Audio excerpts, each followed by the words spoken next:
el doctor Ricardo Torres Echalar. Doctor, le saluda Rubén Atahuichi desde La Razón Radio. Bienvenido a nuestra transmisión digital. ¿Cómo está, Rubén? Muy buenos días. Un gusto saludar a la audiencia de La Razón y estamos dispuestos a compartir con ustedes un diálogo sobre la administración de justicia. Doctor, en los últimos tiempos, en los últimos días, ha habido un intenso debate en el país acerca de la reforma judicial.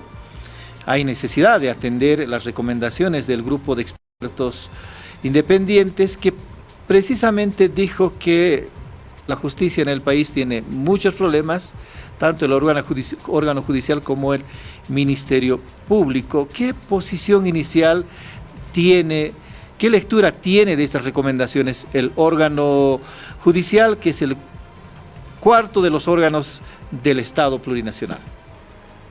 Mira, Rubén, debemos recordar que el Tribunal Supremo de Justicia, al igual que otras instituciones en el país, recibió personalmente el informe del grupo de expertos relacionado a la coyuntura especial que tuvo el país durante las jornadas del 2019 y parte del 2020, la crisis política que se vivió en el país. Esa crisis política arrojó lamentablemente hechos de violencia, y esos hechos de violencia lamentablemente también ocasionaron vulneración a derechos humanos. Y este informe del grupo de expertos lo que hace y hace énfasis es precisamente en los temas de la vulneración a los derechos humanos en diferentes instancias del Estado plurinacional. Hemos recibido y hemos ratificado y comprometido el trabajo del Tribunal Supremo de Justicia para acoger estas recomendaciones y trabajar en torno a las recomendaciones del grupo de expertos. Sin embargo, Rubén, el tema de la crisis judicial no empieza ni termina con el informe del grupo de expertos. La crisis judicial que vive el país no data de hace unos cuantos años atrás, sino permanentemente en el país ha estado en debate el tema de la justicia. Recordemos la reforma de 1994, fue producto de un debate, de la exigencia de los pueblos indígenas para que exista apertura y reconocimiento de sus derechos.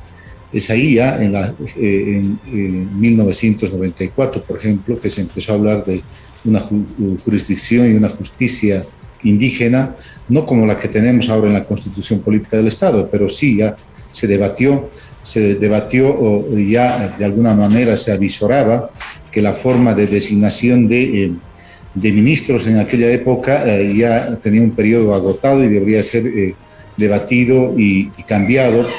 Luego vino la propia Asamblea Constituyente, que profundizó grandes cambios, incorporó la jurisdicción indígena, incorporó la jurisdicción agroambiental, reconoció a los pueblos indígenas en sus derechos fundamentales, etc. Entonces, si hacemos una retrospectiva, el debate del sistema de administración de justicia siempre estuvo sobre la mesa y siempre fue parte de una discusión polémica. Por lo tanto, lo que hizo el grupo de expertos es tal vez recordarnos y poner en tapete algunos temas que aún están pendientes para su solución y para el debate en el Estado. ¿Hay una propuesta específica de parte del órgano judicial para este nuevo periodo, digamos, de discusión de la reforma judicial, doctor Torres? El 13 de julio, cuando asumí la presidencia del Tribunal Supremo de Justicia, en el acto de posesión, yo mencionaba que tiene que hablarse de la independencia judicial con mucha sinceridad y transparencia. Debemos hablar y construir una carrera judicial. Debemos profundizar la jurisdicción indígena y campesina de los pueblos indígenas y originarios del país. Se debe modernizar la justicia acudiendo a las herramientas tecnológicas al punto que debemos alcanzar en el mediano y largo plazo a conseguir el expediente electrónico no solamente con este concepto y esta premisa de modernizar, sino que esta modernización y la inclusión de estas herramientas en el trabajo jurisdiccional nos permitan también transparencia, nos permitan actuar con mayor prontitud y agilidad y de esta forma dar una respuesta eficaz a la sociedad en los cuestionamientos que giran en torno a la administración de justicia. Y obviamente también hablamos de presupuesto económico para el órgano judicial. El órgano judicial es una de las entidades, uno de los órganos del Estado que tiene un presupuesto escaso o magro que no permite crear mayores ítems, no permite tener mayor personal para la carga procesal que tenemos concentrada fundamentalmente en el eje central del país. No podemos sentar mayor presencia en lugares donde se necesita tener presencia de Estado como órgano judicial. Hablo de municipios y provincias en nuestro país para, de esta forma, para que los bolivianos tengan la posibilidad de resolver sus litigios de manera pacífica, armónica y obviamente dentro del ámbito de la aplicación del derecho. Por lo tanto, también es una necesidad y debes de conocer tanto el órgano ejecutivo y el órgano legislativo la necesidad de incrementar un presupuesto a favor del órgano judicial que le permita también ingresar a los aspectos que le acabo de mencionar, como por ejemplo la aplicación de herramientas tecnológicas e informáticas y el equipamiento respectivo que se requiere previamente para conseguir este objetivo. Doctor, ¿a cuánto asciende el presupuesto anual del órgano judicial en este momento? Hemos proyectado 1.060 millones de bolivianos como presupuesto para la gestión 2022, ¿no? La gestión 2021, con el recorte abrupto que se hizo al órgano judicial, llegamos a 900 millones. Hoy estamos considerando y solicitando al órgano ejecutivo que exista un incremento leve por las necesidades que se tienen, sobre todo para el funcionamiento de los despachos judiciales a nivel país. Este incremento no es para reponer los salarios que fueron disminuidos dentro del órgano judicial, sino para posibilitar que el órgano judicial funcione adecuadamente y responda al mundo litigante en el país. Volviendo al debate sobre la reforma judicial, hay voces en sentido de que debería ser el órgano judicial el que tenga la iniciativa y no el órgano ejecutivo o el órgano legislativo. Esto, por ejemplo, nos decía el expresidente de la Corte Suprema de Justicia y expresidente de la República, don Eduardo Rodríguez Belcé. ¿Qué criterio tiene al respecto? El órgano judicial está compuesto por el Tribunal Supremo de Justicia, el Tribunal Agroambiental, el Consejo de la Magistratura y la propia jurisdicción indígena originaria campesina. Por lo tanto, creo que en estos ámbitos esencialmente debe discutirse la reforma judicial, deben nacer las propuestas de estos ámbitos naturales que administran el sistema de administración de justicia, pero esto no impide y no excluye, mejor dicho, a otras entidades como por ejemplo el Ministerio Público, la Policía, Defensa Pública, régimen penitenciario, etcétera, que también deben incorporarse con propuestas a la reforma judicial, a la discusión de la reforma judicial. Por ejemplo, si hablamos del régimen penitenciario, es uno de los más cuestionados a nivel Latinoamérica por el hacinamiento, porque no existen políticas de reconducción para quienes están purgando una pena, la infraestructura no es de las mejores. Si hablamos de la policía, es una de las entidades poco confiables que se tiene en el país, sin embargo es la encargada de llevar adelante inicialmente la investigación en materia penal y muchas veces es el sustento de una imputación o una acusación, la investigación que realiza la policía. El Ministerio Público, lo propio, carece de la institucionalidad correspondiente. sea, todos los actores que tienen que ver en el andamiaje de la Administración de Justicia están llamados naturalmente a hablar y a discutir de la reforma judicial. Y lo estamos haciendo como órgano judicial. Obviamente no con los matices políticos, no con la demagogia que puede caracterizar a los actores políticos, sino a partir del punto de vista técnico, del diálogo mucho más sincero, no con el alto perfil que discuten mediáticamente los políticos, les repito, pero sí estamos sosteniendo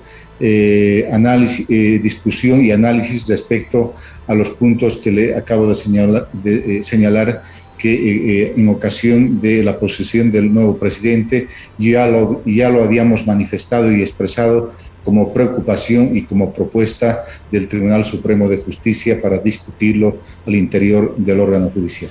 Doctor Torres, ¿cuál es la principal deficiencia de la Administración de Justicia en el país? Mire, yo creo que reducirnos a una deficiencia o a un problema exclusivamente sería un error. El problema de la justicia es mucho más complejo. Le acabo de mencionar que hay muchos elementos, muchos actores que hacen a la administración de justicia y tiene que ser producto del análisis y el debate. El órgano judicial, a través de sus autoridades, se va a abrir incluso a las entidades civiles y sociales, a las entidades colegiadas, como el Colegio de Abogados, a las universidades, para discutir la reforma judicial que requiere el Estado plurinacional en el órgano judicial.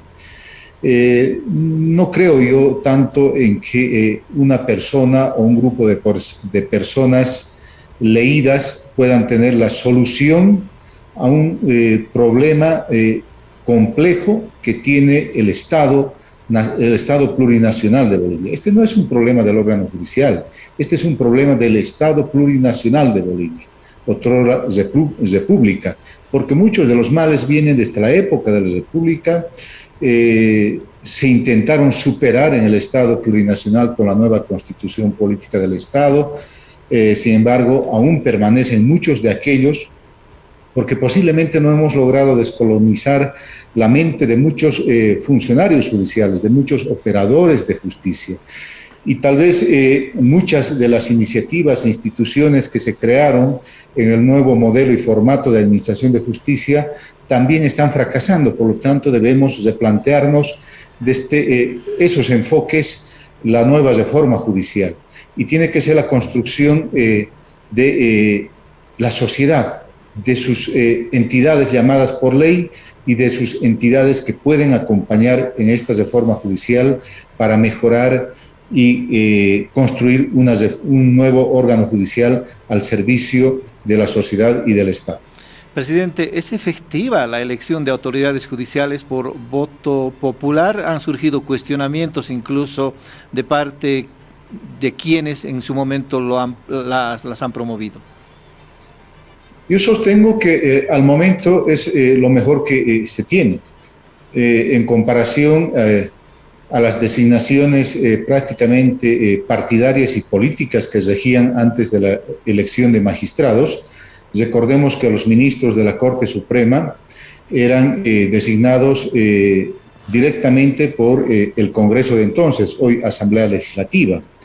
Y los titulares al día siguiente de la designación de los titulares de prensa de aquella época, al día siguiente de las designaciones de los ministros, nos señalaban 4 ministros corresponden al Movimiento Nacionalista Revolucionario, otros 4 a Acción Democrática Nacionalista, otros 3 al Movimiento de la Izquierda Revolucionaria y periféricamente algún otro partido que lograba entrar en el coteo político de la Corte Suprema de entonces.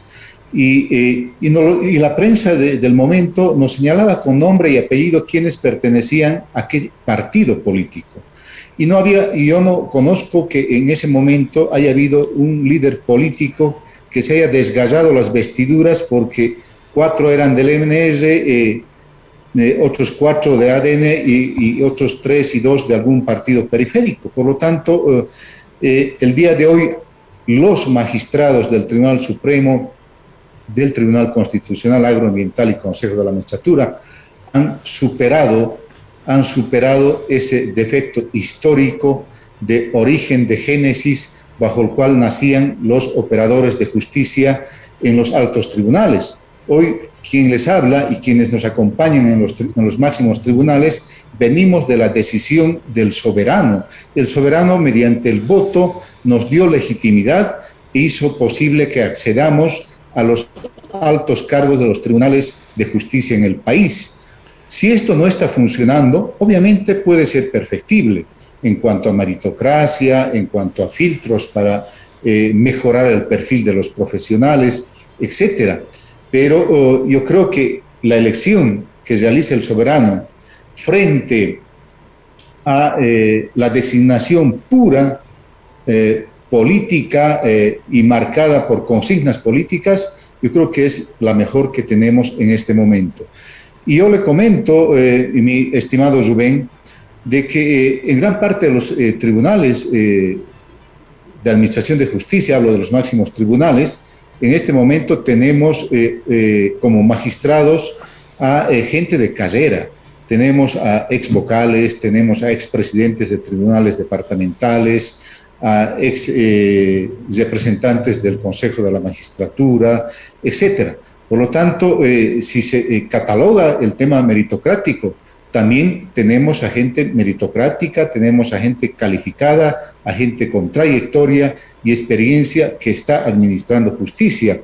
Por lo tanto, y si nos preguntan cuál ha sido nuestro trabajo efectivo en el Tribunal Supremo de Justicia, podemos decir que es cero mora, cero retardación de justicia, lo que no ocurría supuestamente con los notables que administraron justicia en décadas pasadas, donde un recurso de casación en materia social se definía en 3 o 4 años. Hoy se definen en 3 meses y no tenemos mora ni retardación de justicia acá en el Tribunal Supremo de Justicia, por lo menos en sus salas especializadas. Por lo tanto, tanto cualitativa y cuantitativamente estamos mejor en cuanto y en relación a la Corte Suprema de Justicia, que administraba también justicia, ¿no es cierto?, para los bolivianos. Las críticas pueden haber, sí, y reconocemos que pueden haber críticas porque, bueno, representamos al conjunto de la Administración de Justicia y en esa medida muchas veces tenemos que asumir incluso responsabilidades que no nos tocan por ser la máxima expresión de la justicia como Tribunal Supremo de Justicia. Presidente, considerando las recomendaciones del GIEI, que ha planteado la reparación de daños a las víctimas de la violación de derechos humanos y violencia de 2019, ¿es posible antes una reforma judicial? Disculpe, mi estimado Rubén, tal vez en el planteamiento de la pregunta hay algún equívoco. Me está hablando de la reparación del daño inicialmente. La reparación del daño para las víctimas de noviembre o de diciembre del 2019, hablamos de Sencata y Sacaba y otros lugares donde lamentablemente se ocasionaron víctimas con daños irreversibles para las personas o incluso la muerte de algunos conciudadanos bolivianos. La justicia boliviana y el procedimiento en materia penal obviamente reconoce que debe haber la reparación del daño correspondiente a las víctimas. Y eso obviamente está juntamente al proceso principal, o de manera paralela también se puede iniciar la reparación del daño. Por lo tanto, el Estado boliviano, mediante su órgano judicial y la Administración de Justicia, garantizan este tipo de reivindicaciones, de procedimientos para que las víctimas puedan reclamar la reparación del daño correspondiente y esta se haga efectiva en favor de los hijos, las viudas, las hermanas, etcétera, de quienes perdieron la vida. Ahora, obviamente, el tema de la reforma judicial, querido Rubén, es un tema a mediano y largo plazo, ¿no? Quien nos hable de lo contrario o nos está mintiendo o está cayendo en un ámbito estrictamente demagógico. La construcción de una verdadera reforma judicial tiene que abarcar sus tiempos y tienen que ser agotados debidamente esos tiempos. Y creo que lo peor que podemos hacer es contaminarlo con visiones estrictamente políticas y partidarias, la reforma judicial. La reforma judicial tiene que ser construida, usted lo ha dicho, naturalmente por quienes administramos justicia, pero eso no excluye a instituciones e incluso a actores políticos que con propuestas técnicas, con propuestas jurídicas, puedan incorporarse en lo que significa esta construcción de la reforma judicial. Pero si nos arrastran estrictamente a un ámbito y a un escenario político partidario en un país altamente polarizado, obviamente los buenos de la película nos quedarán llevar con ellos y los malos de la película también, sin mencionar y sin identificar quiénes son buenos o malos. Pero nosotros no estamos en ese papel de jugar a ser malos ni a jugar a ser buenos.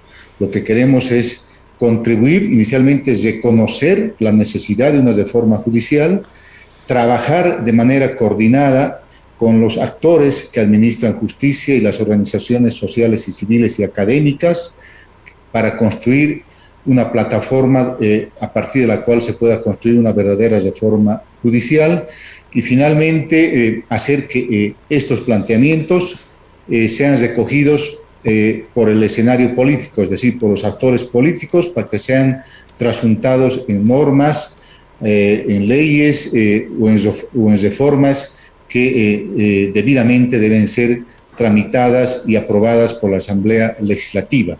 Creo que cada uno debe jugar su rol preponderante para conseguir este objetivo, ¿no? De lo contrario, si confundimos roles, si los del escenario los del escenario político van a venir a pretender a administrar justicia y los de quienes administramos justicia vamos a volcarnos al escenario político, prácticamente vamos a desnaturalizar algo que considero es la oportunidad para poder construir.